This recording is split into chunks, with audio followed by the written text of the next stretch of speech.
On Overdrive this week, the Range Rover Sport, now assembled in India, rose with luxury and power.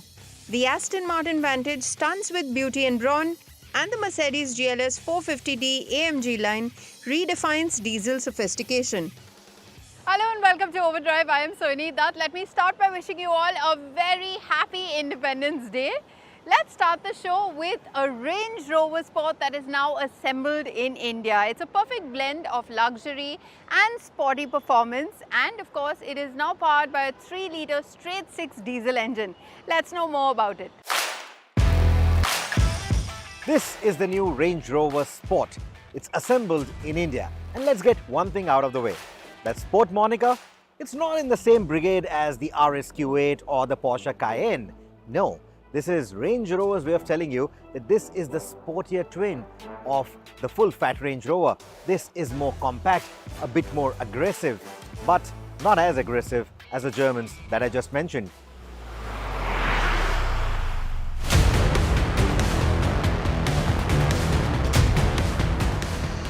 Yes, I did mention assembled in India. It feels almost as surreal as trying to look for a Yorkshire pudding in Karol Bagh and finding it. But it's still got all the trappings of British indulgence, but in a more approachable, a more accessible package. And let's keep the Evoque out of the picture. Compact in Range Rover terms means that it's still over 5 meters long, it still weighs over 2 tons. This one is under 3 tons though, about 2.5 tons, which is still featherweight by Range Rover standards. And under that really tall bonnet is a D-Ingenium straight-six 3-litre diesel. It's got 350 PS of power, and because it's a turbo diesel, 700 Newton meters of torque. 700. Contrary to what you would expect, it doesn't move as slowly as a government file on a Friday evening. It does have the go. Land Rover claims 5.8 seconds 0 to 100. Our tests, even in these wet conditions, 6.5 seconds with all the tires squealing. So yes, there is drama, there is a lot of pace, and you will love it. The straight-six layout here pays dividends. Silky refinement, effortless grunt, and a quiet murmur at cruising speeds that makes petrol heads reconsider their love for petrol. But at the same time, it knows that on Indian conditions, you might have to suddenly slow down while having all that fun, because there could be plenty of potholes on the way. Which is why you do get air suspension, which even in its dynamic setting still offers a very pliant ride. So even if you were to suddenly come to a halt like I did while having fun, there's still enough give in the suspension to protect your spinal cord. That said, the torque vectoring by braking does help in the corners. It helps it maintain composure, because otherwise, without those electronic aids, it's very easy to lose control of this big mammoth. Direction changes, despite all that weight, feel nice and quick. And the well-tuned steering definitely has a big role to play in that. It's got a nice heft to it. Even in the comfort setting, it still has a nice heft to it, but it never feels like a gym workout. Inside, the cabin is quintessentially Range Rover. The leather seats feel appropriately lavish, especially with their heating, ventilation and massage capabilities. Ideal when you are stuck in traffic, pondering over your stock market choices. The interior detailing, the dual-tone headlining, that massive 13.3-inch curved PV Pro touchscreen, it all reiterates the luxury without getting all liberace on you. This should have added grab handles so that ingress and egress would have been easier despite the tall floor of this car. But the visibility all around is excellent. Like I said, you get a nice commanding view of the road. And once you're in the cabin, you appreciate the minimalist design. Something that we love with the full-fat Range Rover, that continues with the Sport as well.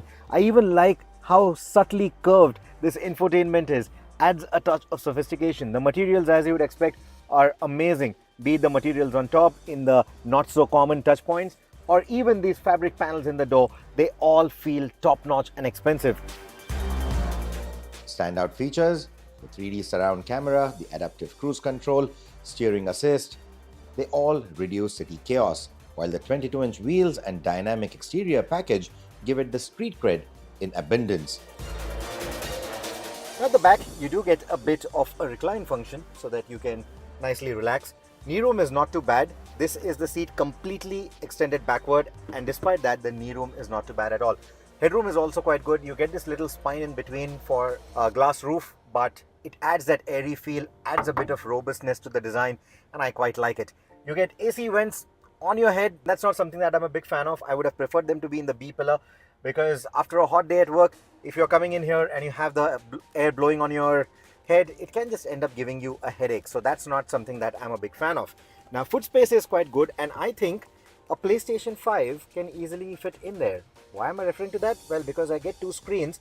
They only get HDMI inputs, so I can easily add a PlayStation 5, make my phone give it some internet, and then enjoy all the audio without any chaos from the outside, because these are noise cancelling headphones.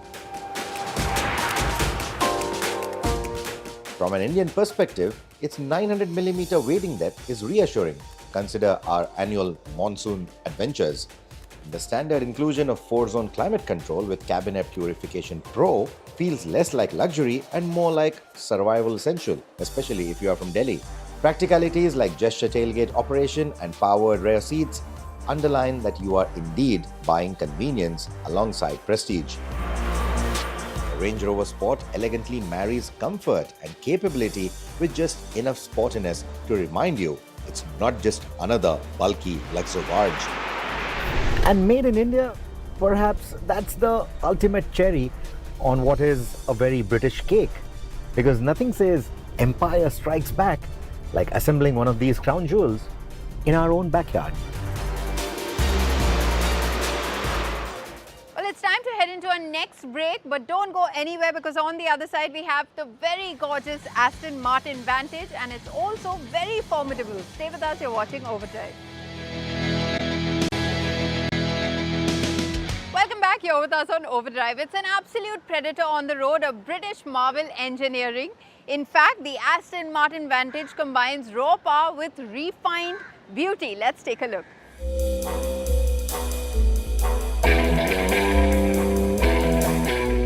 Aston Martin has given the Vantage a refresh, not a reinvention, mind you, just enough of a makeover to make sure it still turns heads without falling into that Botox trap. If anything, it looks sharper now, less Mazda Miata, more Aston Martin. It's more like Daniel Craig from Skyfall instead of Pierce Brosnan from Die Another Day. Visually, it's still the angry little wedge from Warwickshire, but now it's broader across the chest, has an angrier face, the stance is wider, and the new headlights look like they've seen some things. There's a 911 parked quietly in the corner of a party. The Vantage walks in, makes eye contact, raises an eyebrow. You know which one you'll follow outside. In this ion blue with smoked taillights, blacked out details and 21-inch forged wheels, it's no longer a pretty Aston. It looks menacing like its ancestors, and that old school feeling is a very good feeling. But the face is just half the story. Under that long nose is a thunderous 4-litre bi-turbo V8. It's got a nice old school switch to it. It comes to life like a typical V8. It's still sourced from AMG, still hand-built. This one in UK though. And it's tuned to put out over 650 PS of power and 800 Newton meters of torque. That's proper supercar territory, and all that power and torque is fed to the rear wheels via a rear-mounted 8-speed ZF Auto with shorter gear ratios to keep things angry. And angry it definitely sounds. This bi-turbo V8 sits in a hot V configuration, which means the turbos are nestled between the cylinder banks. This makes the engine more compact, sharper to spool, and louder in personality. And the exhaust note doesn't go through the speakers, but it has gone through enough tuning to earn itself a degree or a PhD in sound engineering. It doesn't sound like a Falterbach synth pop. This is Led Zepp unplugged. Aston claims a 0 to 100 time of 3.5 seconds, a top speed in excess of 325 kilometers an hour. But more importantly, the way this thing feels on the move is as old school as it gets. It is unapologetically rear-wheel driven with an electronically controlled LSD and stability systems that act more like passive-aggressive suggestions than outright nannies. And you get plenty of feedback through your fingertips, through your steering, through your backside, even through a bit of fear. Mid-corner bumps or imperfections in general, they are unfiltered, they're broadcast, nice and loud. This is a sports car after all. The chassis is 30% stiffer now, the adaptive dampers are quicker to react, and there is a new E-Pass setup that somehow hasn't killed the steering feel. On a good road, it eggs you to push harder. On a bad road, it warns you politely before it tries to kill you. This is twitchy and in a good way. And yet, it's oddly civilized. The adaptive suspension, it breathes well over India's lunar terrain, lunar surfaces. Of course, it won't glide over everything. It's still a sports car, especially with those low-profile Michelins. But it'll get by pretty well even in Indian conditions, as long as you're not trying to be an idiot. Inside, Aston Martin has traded the Mercedes-Benz hand-me-down infotainment system and installed its own system now. It's slicker, faster, and actually touchscreen. The 10.25-inch display and the 10.25-inch digital cluster don't feel like an afterthought anymore.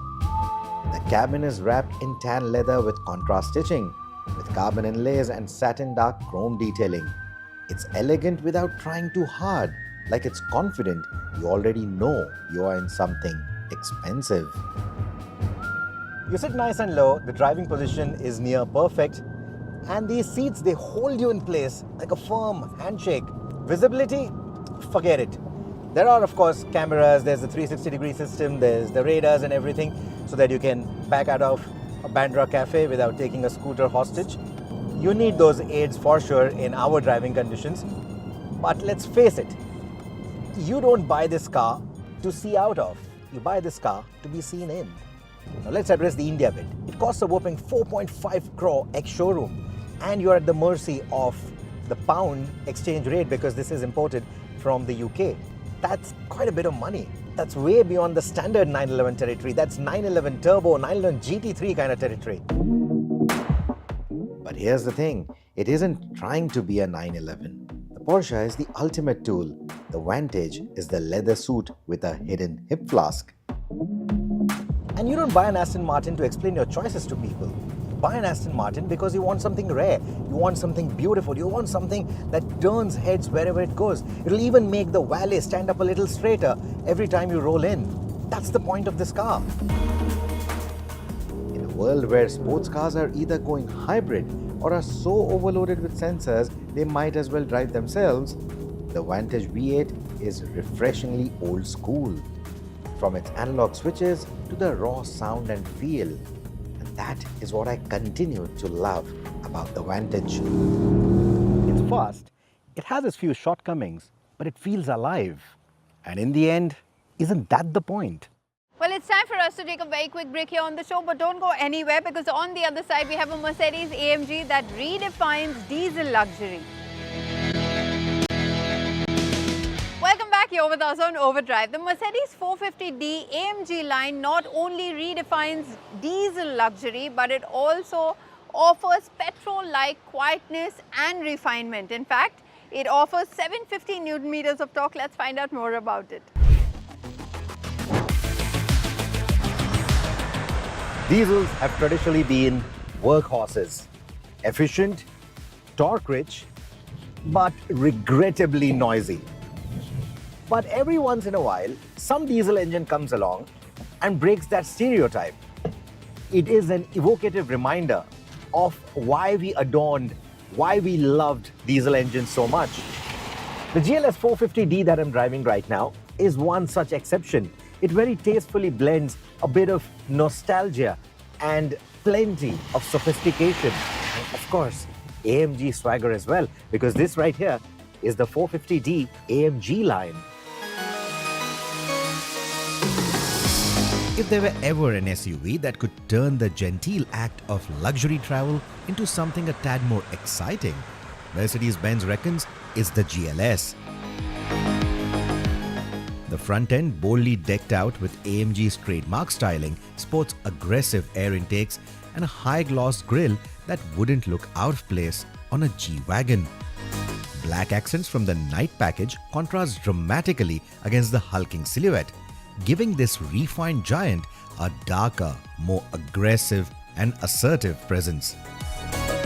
The rear, not to be left out of the drama, sports a diffuser look insert and chrome accents that straddle the line between sporty elegance and outright intimidation. And those gorgeous 21-inch AMG wheels in high-gloss black, they are automotive art, though one can't help but wonder about the curb anxiety they might induce on narrow city lanes. But it's beneath the confident facade where things get truly fascinating. The straight-six diesel, delivering a towering 750 Nm of torque, punches with enthusiasm that evokes genuine nostalgia. Thrust has been the trump card for diesel engines. Diesel engines have often proven that torque can be more important than power. And this car is a very good reminder of that. The GLS reminds you vividly of how beautiful diesel engines are, especially if you've made the move or have been forced to move to EVs. 0 to 100 comes up in a little over 6 seconds, even in our tests, which is amazing for this behemoth. Prod the throttle and there's this surge of power, an instant thrust. Of course, it's not the same as the instantaneous acceleration that you get from EVs, but riding the wave of diesel torque, it's oddly satisfying. Surprisingly, the GLS 450D in this AMG trim doesn't announce its arrival with the typical rattle or clatter of a diesel engine. If anything, it's a more evocative soundtrack, and I don't know how they've managed it. It's one of the best sounding modern diesels of its time. It's got that buttery, smooth burble, something that fits a well-tuned petrol V6 engine more than a utilitarian diesel engine. If you were to sit in this car with your eyes closed, figuratively please, or maybe in the rear seat because that is where you belong in this car, I swear, or rather you will swear, that you are definitely sitting in something a lot sportier. This is not a typical diesel sound. This is a sound that is definitely befitting of that AMG badge on the boot. The driving experience is amplified by the brilliantly calibrated airmatic suspension with adaptive damping, delivering an impeccable balance of comfort and dynamic composure. It manages to straddle the contradictory worlds of Mumbai's pothole-laden streets and glass-smooth highways with almost suspicious ease. The car doesn't get a sport mode though, which is ironic for a car that wears the AMG badge. And it also means that no matter how much that engine sound urges you to push harder, the GLS still turns like a whale. And then Mercedes-Benz has pulled a page out of its Maybach rulebook, giving this car plenty of lovely cushioning, amazing materials that make sure that every inch of this car feels expensive. Even when you hold the steering wheel, you know it's that of an expensive car. It's not just some random SUV where they've ignored the things in front just because it's going to be handled by a chauffeur. Every bit of this car feels expensive. And then you also get electrically operated blinds because you want it to cut out all the paparazzi or cut out the weather when it's not as beautiful as this. The rear seats are practically begging you to let someone else drive, featuring 11.6-inch entertainment screens, a removable MBUX tablet, and even a chauffeur package for lounging in stretched-out comfort. Ironically though, the massage functions are missing from this package. Audiophiles will appreciate the Burmester surround sound system's audio tuning, complete with Dolby Atmos, turning your morning commute into a private concert, no matter how chaotic it gets outside. Mercedes-Benz knows its clientele. After all, why simply drive when you can arrive bathed in sound and splendor? And if you don't mind messing your hair a bit and want to keep your music choices private, there are the stunning headphones as well. Tech-wise, the GLS AMG gets ADAS Level 2 with driving assistance package, which complements the long list of safety tech. Don't go off-roading alone, they say. But in India, with pothole-laden roads, you're pretty much doing that all the time. Which is where the 360-degree parking camera setup becomes your personal spotter. Along with the transparent bonnet, which cleverly keeps you from accidentally remodeling speed bumps into speed flats. And more importantly, negotiating those deep potholes. Despite all the sporty embellishments, this GLS doesn't stray far from its luxurious roots. There's the kind of scrupulous comfort you would expect from Mercedes. Climatized seats that graciously cool your back in sweltering traffic, 5-zone climate control to prevent family feuds, and seats so corseting that Mumbai's notorious potholes fade into mere suggestions. So what exactly is the GLS AMG line? Is it a luxury cruiser that's also trying to be pretentious about performance and sportiness? Or is it an AMG with softened edges, softened performance? Well, honestly, it's a bit of both. Is the sort of car you will buy not only for what it does superbly today, but for the nostalgic grin it will evoke every time you floor it tomorrow. Diesels might be dwindling, but the GLS ensures they go out not with a whimper, but with an unforgettable AMG-tuned roar. With that, it's a wrap on this week's edition of Overdrive. But remember, you can stay in touch with the team through our various social media platforms. You can write to us on YouTube. We'll see you next week. Until then, drive and ride safe. And happy Independence Day once again.